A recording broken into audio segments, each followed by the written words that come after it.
할렐루야! 할렐루야! 오늘 은혜 받으신 하나님의 말씀은 요한복음 12장 3절의 말씀입니다.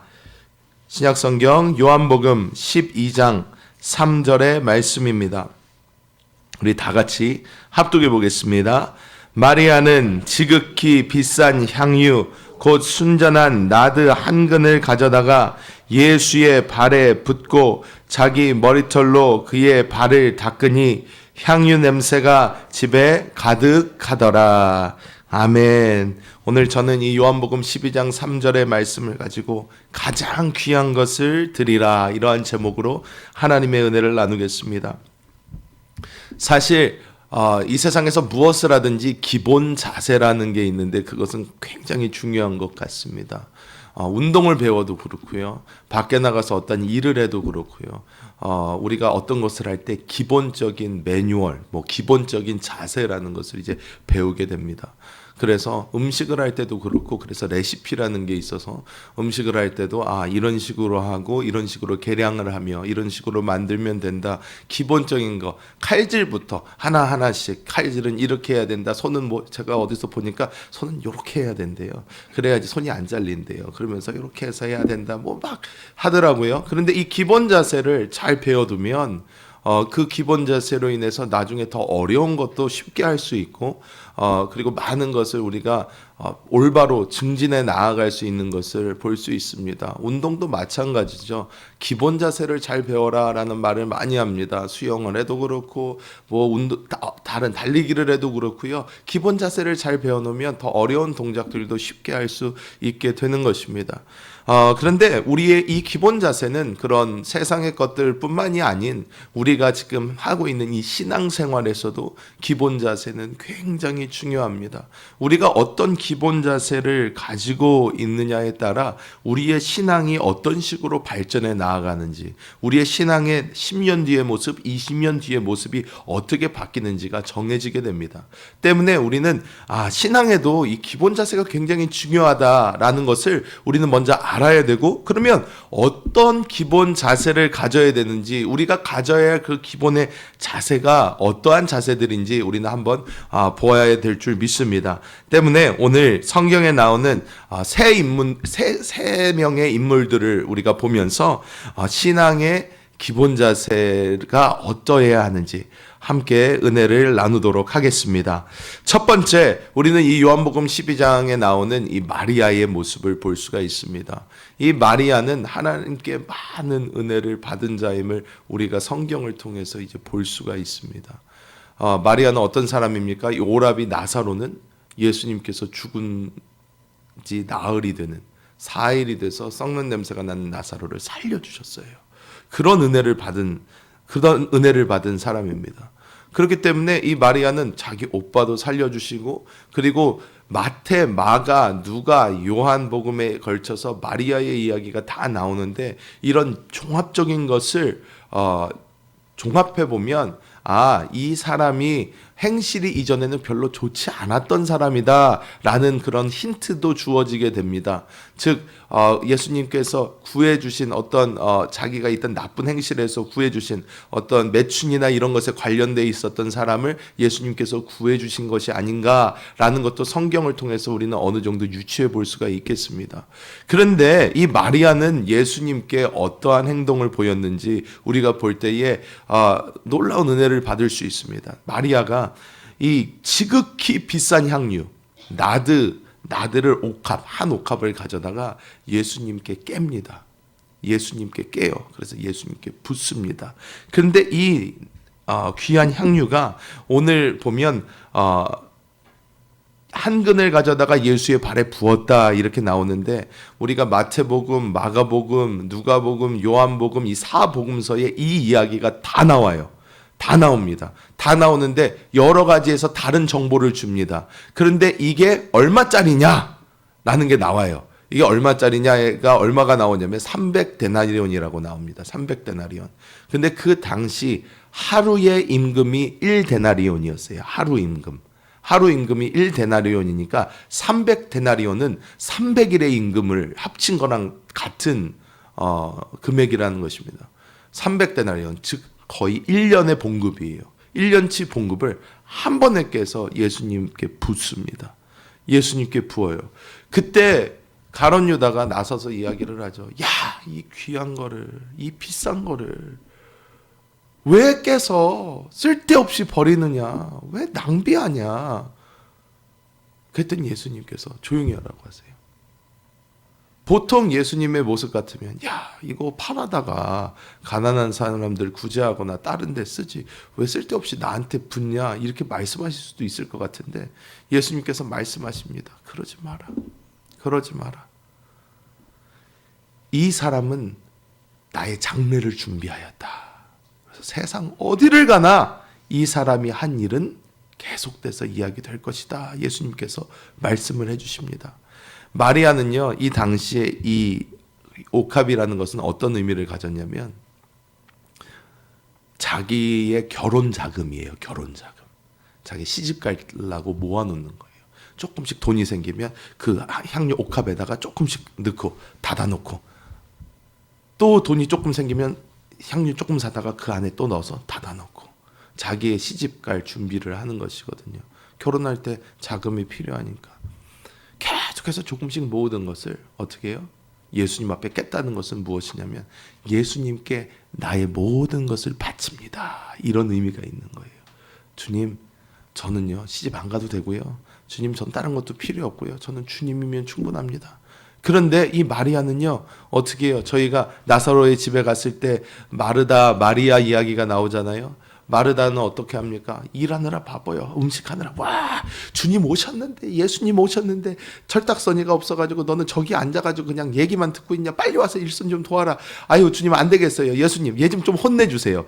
아니, 애가 이렇게 앉아가지고 지금 얘기 들을 때예요. 지금 밥하느라 바쁜데 빨리 좀 일 좀 도와주라고 하세요. 그랬더니 예수님 뭐라고 그러세요? 야, 얘는 얘 은혜가 있는 거야. 냅둬 그냥 얘기 듣게. 넌 가서 열심히 일해라. 마리아는 예수님의 말씀을 계속 듣다 보니까 어떤 것을 깨닫게 됐어요? 아, 주님 곧 죽으시는구나. 곧 십자가 지시겠구나. 마음에 온 거예요. 그러니까 더 이상 아낄 게 없는 거예요. 이분이 가신다는데, 이분이 죽었다가 부활하신다고는 하시지만 이분이 죽으신다는데 내가 이분께 드릴 수 있는 가장 귀한 것이 무엇일까? 자기가 시집 가려고 모아놓은 그 향유밖에 없는 거예요. 가져다가 가차없이 깹니다. 예수님께 붓고요. 울면서 예수님의 발을 자신의 머리털로 닦습니다. 예수님, 나는 모든 것을 주님께 드립니다. 이러한 고백입니다. 우리가 이 마리아의 모습을 보면서 어떤 것을 배워야 될까요? 우리는 사실 예수님께 받은 그 은혜가 있습니다. 하나님께 받은 은혜가 있어요. 주님 앞에 처음 나와서 주님의 우리가 보통 첫사랑이라고 그러잖아요. 첫사랑. 주님께 딱 나와서 야, 주님께서 나를 위해서 죽으셨구나. 나를 위해서 부활하셨구나. 성령으로 지금 내 안에 사시는구나. 이것을 처음 딱 들었을 때 어땠습니까? 그 기쁨, 그 감사함, 그 은혜. 그때는 주님, 내가 주님을 위해 살겠습니다.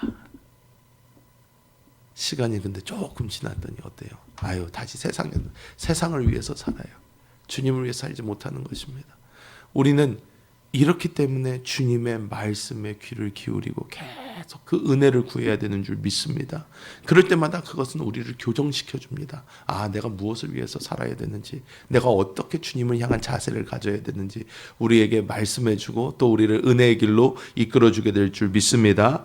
자, 그리고 요한복음 6장에 보면요, 한 아이가 나옵니다. 한 아이. 이름도 나오지 않아요. 그런데 이것은 굉장히 중요하다고 말씀드릴 수 있습니다. 왜냐? 성경에 보면요, 성경에서는요, 아이 얘기가 잘 안 나와요. 아이 얘기가 잘 안 나옵니다. 왜? 이스라엘의 이 민족 정서상 여자랑 아이는요, 사람으로 치지를 않았어요. 이렇게 계술할 때 숫자로 치지를 않았어요. 굉장히 남성의 그게 강한 나라입니다. 그러다 보니까 아이라는 것은요, 아직 자라지도 못한 것 땡이에요. 즉 성인식을 하기 전의 아이입니다. 성인식을 했으면 성인이라고 부르죠. 그런데 이게 그러니까 4살이 안 된 거예요. 14살이 안 된 아이입니다. 근데 이 아이가 어떤 일을 했냐? 예수님께서 많은 군중을 이제 데리고 광야에서 이제 설교를 막 하십니다. 설교를 쭉 하시다 보니까 사람들이 시간 가는 줄을 모르고 나와서 예수님의 말씀을 이렇게 듣는 거예요. 말씀을 쫙 듣고 있으니까 어떻게 해요? 갑자기 육신이 배가 고파지기 시작하죠. 그러니까 예수님이 딱 보시고 지금 먹을 것을 주지 않으면 이 사람들이 집까지 다시 돌아가거나 식당까지 갈 수 있는 힘이 남지는 않겠다. 와, 이게 설교가 너무 길어졌구나. 이 사람들이 너무 줄이니까 먹을 것을 주라. 제자들에게 명령하시죠. 그랬더니 제자들이 딱 나와서 계산을 해보더니 주님 불가능합니다. 사람들이 너무 많습니다. 그리고 여기 광야예요. 떡집도 없고요. 빵집도 없고 아무것도 없어요. 여기서 사다가 먹이려고만 해도 돈이 한두 푼 드는 게 아닌데 주님 안 돼요. 이건 불가능합니다. 그런데 그 안드레가 열심히 뛰어다니다가 어떻게 해요? 한 아이를 찾습니다. 한 아이를 찾아요. 그 아이를 딱 찾아서 그 아이가 어떻게 해요? 가지고 있는 보리떡 5개와 물고기 2마리를 받아서 예수님께 가지고 옵니다. 주님, 이거밖에 없습니다. 이거밖에 없습니다. 여기서 일단 중요한 게 있습니다.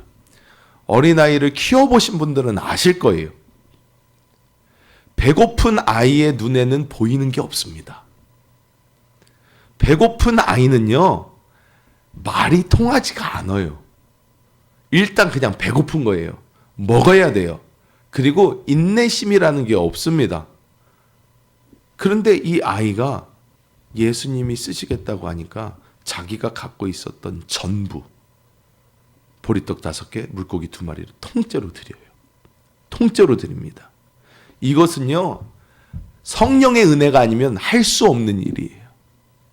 모든 것, 자기가 가지고 있었던 보리떡 5개, 물고기 2마리를 한꺼번에 예수님께 드려요. 여기서 주목해야 될 것은 우리처럼 막 이성이 강한 어른이 아니라는 거예요. 아이예요, 아이. 근데 이 아이도요, 어떻게 해요? 예수님의 말씀을 그때까지 듣고 은혜를 받으니까 주님을 위해서 모든 것을 드릴 수가 있게 되는 거예요. 이곳에서 우리가 또 배워야 되는 점이 있습니다. 무엇입니까? 나이가 많고 적음이 중요한 게 아니라는 거예요. 우리 자녀들도요, 어려서부터요, 하나님의 말씀으로 키워야 된다는 거예요. 하나님의 말씀으로 키우면 이 자녀들이요, 충분히 주님을 위해서 헌신할 수 있습니다. 어린 나이에도 충분히 가능합니다. 그리고 어린 나이여도요, 충분히 내적 음성을 들을 수가 있습니다. 저희 집 이야기를 해서 죄송하지만 저희 집에서도 저희 집사람이 이제 아이들을 데리고 한세 이 복음 공과를 하고 있어요. 한세 복음 공과를 막 읽어줘요. 그런데 애들한테 자, 이거는 이렇게 되는 거고, 자, 같이 읽자 그러고 같이 이렇게 읽어요. 그걸 제가 옆에서 이렇게 솔직히 옆에서 이렇게 봤을 때, 야, 저 말 되게 어렵게 써져 있는데, 어른들이 봐도 잘 모르는 말들도 있는데, 아유, 그런데 꼬맹이들이 저거 읽는다고 뭐 알까? 그랬더니 지난번에는 막내 돌 갓진한 애기도 옆에 앉혀놓고 이걸 계속 읽다가 또 사진도 같이 찍어가지고 올리더라고요. 그래서 말귀도 못 알아듣는 애를 갖다가 뭐 앉혀놓고 그걸 하고 있냐고 그랬는데, 그런데 신기한 게요, 이 말씀을요 계속해서 들려주다 보니까 갑자기 자녀 중에 한 명이 오더니 그러는 거예요. 아, 회개할 게 있대요. 뭘 회개할 거냐? 그랬더니 자기가 지금까지 그래서 회개 기도를 할 거래요. 회개 기도 해라 그랬더니, 하나님, 제가 지금까지 너무 육신으로 산 것 같습니다. 회개합니다. 그러는 거예요. 얼마나 웃었는지 몰라요. 야, 네가 육신을 알아? 그랬는데 육신처럼 대로 살아서 너무 죄송합니다. 예수님의 이름으로 기도합니다. 아멘. 그러는 거예요. 그래서 막 웃었어요. 그랬더니 갑자기 그러고 나서 얼마 있다가 갑자기 마음이 막 불편하다는 거예요. 마음이 왜 불편하냐 그랬더니 자기가 동생을 너무 구박한 것 같아요. 근데 그게 마음이 너무 무겁고 불편하대요. 그럼 어떻게 해야 되겠냐? 가서 사과를 해야 되겠대요. 가더니 진짜로 동생한테 막 마음을 다해서 사과를 하는 거예요. 야, 정말 미안하다. 누나가 이렇게 너를 구박하고 막 때리고 그래서 정말 미안하다. 그러면서 정말로 마음을 다해서 이렇게 사과를 하는 거예요. 그걸 보면서 굉장히 큰 것을 배웠습니다. 비록 제가 보이기에 어릴지라도, 나이가 뭐 8살밖에 안 됐을지라도 하나님의 말씀이 계속 그 영에 심겨지고 그 영에 이렇게 자라게 되니까 가장 기본적인 영적 느낌을 느끼게 되는 거예요. 마음의 부담이 느껴지고요. 마음의 양심의 가책도 느껴지고요. 여러 가지 이게 복합적으로 오게 되는 거예요. 근데 계속 그렇게 사라지냐? 안 그래요. 그렇기 때문에 우리는 계속해서 하나님의 말씀을 넣어줘야 되는 것입니다. 그럴 때에 우리의 자녀들도 어려서부터 이 기본 자세, 하나님께 드려지는 내가 하나님을 위해서 살 수 있구나. 내가 하나님의 말씀에 따라서 살 수 있구나 라는 것을 생명적으로 느끼게 하여서 우리가 그런 식으로 기본 자세를 잘 쌓아가야 될 줄 믿습니다. 그리고 제가 이제는 이 갈렙교구로 와서 갈렙교군을 맡다 보니까 갈렙교군은 60세 이상이셔요. 60세 이상이니까 자녀들이 다 컸어요. 다 이제 자녀들 시집장가를 가야 되는 상황이에요. 그래서 제가 말씀을 드리고 있는 게 있어요. 자녀가 늦었다면 손주들 책임지시라고, 할머니들 가셔서 손주들 볼 때마다 어떻게 기도해 주시고 가서 손주 한번 안아준다 기도해 주는 거예요. 하나님 우리 손주를 복 주시고 솔로몬에게 주셨던 지혜를 주시고 다윗에게 주셨던 용맹함을 허락하여 주시고 다니엘에게 주셨던 신실함을 허락하여 주셔서 하나님 이 자녀가 커서 주의 나라와 영광을 위해서 살게 하여 주옵소서. 기도하면요 이게요 손주들 이 기억과 가슴속에 남는 거예요. 용돈 준다 금방 까먹어요. 뭐 어디다 쓴지도 몰라요. 근데 할머니들이 안아주고 기도해주고 계속 성경 얘기해주고요, 말씀 주고요. 이것은요 아이들이 어렸을 때부터요 그 심령에 새겨집니다. 기억하게 되는 거예요. 때문에 우리는 정말 믿음 안에서 영적인 생명을 나누어주는 우리 모두가 되어야 될 줄 믿습니다. 그리고 마지막으로 우리가 보아야 되는 것이 이제 마가복음 12장에도 나오고 누가복음 21장에도 나오는 한 과부입니다. 과부. 이 과부도 이름은 나오지 않았어요. 하지만 성경에 이 마가복음과 누가복음에 2번이나 이렇게 등장을 합니다. 이 과부가 어떤 일을 했습니까? 이 전에 어떤 바리새인이 오더니 큰 돈주머니를 성전 앞에 있는 헌금함에 절렁하고 놓습니다. 그랬더니 뒤에 몰래 가서 두 렙돈, 굉장히 적은 금액이에요. 이 두 렙돈을 몰래 넣고 기도합니다.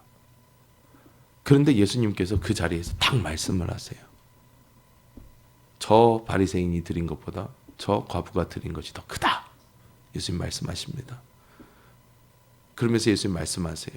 저 과부는 저 과부의 생활비의 전부를 드렸다. 말씀을 하세요. 즉 우리가 생각할 때 하나님께 드린다는 것은요 액수의 크고 적음이 아니라는 거예요. 그 마음이 중요하다는 거예요. 마음이 중요합니다. 우리는 자꾸 착각합니다. 내가 뭐 요 정도 드리면서 내가 무슨 뭐 기도를 무슨 받나? 내가 이 정도 드리면서 우리 권사님들 많이 그러시는 것 같아요. 이거 얼마 안 돼요. 하지만 하나님께 드리고 싶어요. 액수가 절대 중요하지 않습니다. 하나님 뭐 액수를 보시는 분이 아니에요. 하나님한테 얼마가 큰 돈이고 얼마가 작은 돈입니까?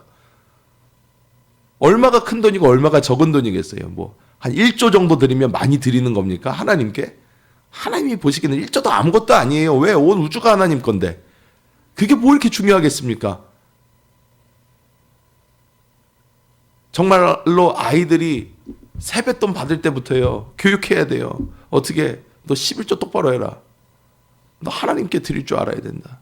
하나님한테 온전히 11조는 구분해서 드릴 줄 알아야 된다. 아기 때부터 배워야 됩니다. 아기 때부터 배워서 이 아이가 뭐가 생겨도 이거는 하나님 거, 하나님이 나한테 주신 거, 나의 모든 건 하나님 건데 하나님이 나 쓰게 해주셨으니까 하나님께 내 마음을 다시 돌려드려야지. 이거를 어려서부터 배워야지 이게 몸에 배서 커서도 할 수 있는 거예요. 우리가 하나님의 것을 하나님께 드릴 수 있고 하나님께 우리의 사랑, 하나님께 우리의 받은 그 은혜를 표현할 수 있는 그 자세가 굉장히 중요하다는 것입니다. 보면 이 과부는 하나님께 분명한 은혜를 받았어요. 우리가 오늘 얘기한 마리아, 한 아이, 이 과부 3명의 공통점이 있다면 하나님께 어떠한 은혜를 받았다는 거예요. 은혜를 받았기 때문에 이 사람들이 드릴 수 있는 최고의 것을 하나님께 드렸다는 것입니다. 아무거나 드리지 않았습니다. 최고의 것을 드렸어요.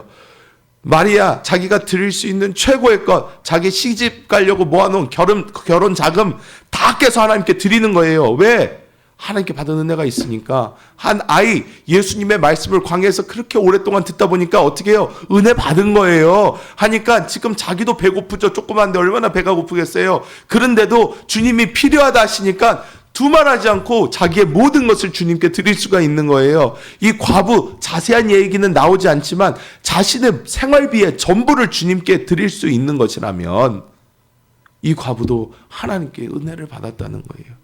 때문에 우리는 사실 은혜를 사모하는 삶을 살아야 됩니다. 은혜를 사모하는 삶을 살고 그 은혜를 우리는 받을 때마다 우리의 기본적인 자세가 변하게 되는 거예요. 그냥 하나님 내가 있으니까 뭐 드립니다. 내가 어떻게 했으니까 드립니다가 아니라 하나님 주님께 받은 은혜가 너무나 커서 하나님 내가 이것을 주님께 다 드리고 싶습니다. 내가 주님께 나의 모든 것 드리고 싶습니다. 이거는 물질적인 것만 이야기하는 것이 아닙니다. 오늘 이야기하는 것은 이 사람들은요 자기가 가진 가장 소중한 것을 드리다 보니까 이것이 물질적으로 나타났지만 어떻게 해요? 우리의 몸도 있습니다. 시간도 있습니다. 우리가 가진 것 중에 하나님께서 요구하시는 부분이 분명히 있습니다. 그럴 때에 우리는 그것을 기쁨으로 하나님께 드려야 될 줄 믿습니다. 하나님 저는 어떤데요? 제 지금 사정이 어떤데요? 그런 게 먼저 보인다면 벌써 우리는 그 정도의 은혜를 받지 못한 것입니다. 때문에 우리는 은혜를 구해야 됩니다. 하나님의 말씀을 구해야 됩니다. 우리가 그렇게 하나님의 말씀과 은혜를 구하며 나아갈 때에 우리는 우리의 가장 귀한 것을 하나님께 드릴 수 있게 될 줄 믿습니다. 말씀을 맺도록 하겠습니다. 하나님은 절대로 우리의 돈이 필요하지 않으십니다. 제가 아직도 기억나는 게 제가 이 헌금 교육을 받을 때 저희 부모님께 이 헌금에 대해서 교육을 받을 때 늘 저에게 해주셨던 말씀이 있어요. 하나님은 거지가 아니다. 내가 쓰다 남은 거, 내 주머니에 그냥 있는 거, 내가 그냥 있는 거 아무거나 가져다가 적선하듯이 헌금 바구니에 넣는 것이 아니다. 내가 가진 것에 가장 귀한 거, 나의 마음을 가지고. 제가 조금 커서 아르바이트를 해서 지갑에 돈이 생기니까 지갑 가져와봐. 네. 꺼내. 네. 돈을 꺼낸다 실시. 예, 돈을 꺼냈어요. 자, 한 장씩 내려놔봐. 그러면서 마음에 부담이 될 때 스탑. 이건 좀 센데요. 예, 이건 좀 부담이 되는 것 같아요. 이제 하나님께 드린다. 네? 하나님께 드린다. 헌금은 그렇게 하는 거야. 그러시는 거예요. 지금까지 이렇게 돈을 내려놓으면서 부담이 안 되면 이거는 어디서라도 할 수 있다는 거예요. 이거는 심지어 누구한테라도 줄 수 있다는 거예요. 그냥 쉽게. 자, 그래 가져. 하지만 마음의 부담이 딱 되는 그 시점. 이거면 내가 뭐 할 수 있는데. 이거면 내가 뭘 또 할 수 있을 텐데. 그럴 때에 저희 아버지는 사실 한 장 더 했어요. 이제 그럴 때 부담이 됐을 때 한 장 더 해가지고 헌금 봉투에 넣는다. 실시.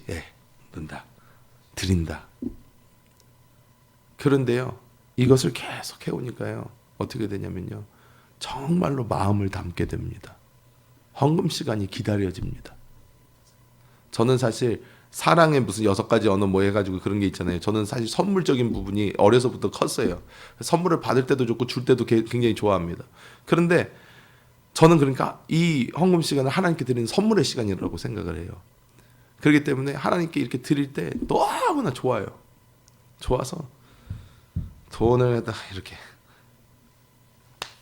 그림도 맞추고 모양도 맞추고 쫙쫙 펴가지고 헌금 주머니에 딱 넣었다가 성경책에 딱 꽂아가 빡빡하게 해놨다가 헌금 시간이 되면 헌금 주머니가 올 때 드리는 거예요. 며칠 전에 저희 집 애들 중에 몇 명도 혼났습니다. 헌금하는 걸 이렇게 봤어요. 그랬더니요 무슨 귀 부인이 어디 적선하듯이 그렇게 들어가지고 그렇게 넣는 거예요. 그래서 스탑. 하나님은 거지가 아니야. 하나님은 우리의 동정이 필요하지가 않아요. 하나님은 모든 걸 다 갖고 계셔요. 그런데 우리는 하나님께 우리의 선물을 드리는 거예요. 받아주세요, 주님. 아주 작아요. 정말로 하나님한테는 아무것도 아니에요. 하지만 하나님께 올립니다 하면서 나의 가장 귀한 것을 하나님께 드릴 때에 하나님은 그것에 몇십 배, 몇백 배, 몇천 배, 몇만 배로 우리에게 다시 돌려주시는 거예요. 왜? 하나님은 이거 필요 없거든요, 솔직히. 근데 우리의 마음을 받으시는 거예요. 아, 얘가 나를 이렇게 사랑하는구나. 나에게 이런 마음을 보이는구나. 내가 더 사랑한다는 거 보여줘야지. 하니까 주님께서 복을 주실 수밖에 없습니다. 마리아, 아이, 과부 어떻습니까? 다 성경에요. 이름이요. 한 번 이상 다 등장을 하고요. 그들의 이야기가 한 번 이상씩 다 기록이 됐습니다. 얼마나 영광스럽습니까? 우리도 하나님께 우리의 가장 귀한 것을 드려서 하나님의 마음에 우리의 이름을 남기시기를 예수님의 이름으로 축복합니다. 하나님 감사합니다. 주님께서 오늘도 사랑하는 주의 백성들을 주의 전으로 불러주시고 우리 마리아와 또 한 아이와 한 과부의 이야기로 우리가 하나님께 이러한 자세로 나아가야 되겠구나 다시 마음을 다잡게 하여 주심을 감사합니다. 주님, 우리는 너무나 부족합니다. 우리는 너무나 연약하여 날마다 세상에 넘어지고 또 우리는 날마다 물질에 흔들리게 되고 건강에 흔들리게 되고 상황에 흔들리게 됩니다. 하지만 주님, 우리가 날마다 하나님의 은혜의 말씀 안에 있게 하여 주셔서 하나님께 우리의 가장 귀한 것을 기쁨으로 드릴 수 있는 우리의 심령이 될 수 있도록 성령님 우리를 인도하여 주시옵소서. 하나님께 나온 우리 모든 주의 백성들 오늘 이 새벽부터 기도할 때에 하늘의 문을 활짝 열어주시고 하나님의 놀라운 은혜를 부어주시고 오늘 하나님을 만나고 돌아가는 발걸음이 그 어느 때보다 가볍게 하여 주시옵소서. 하나님께 감사드리며 이 모든 것 우리 주 예수님의 이름으로 축복하며 간절히 기도하옵나이다. 아멘.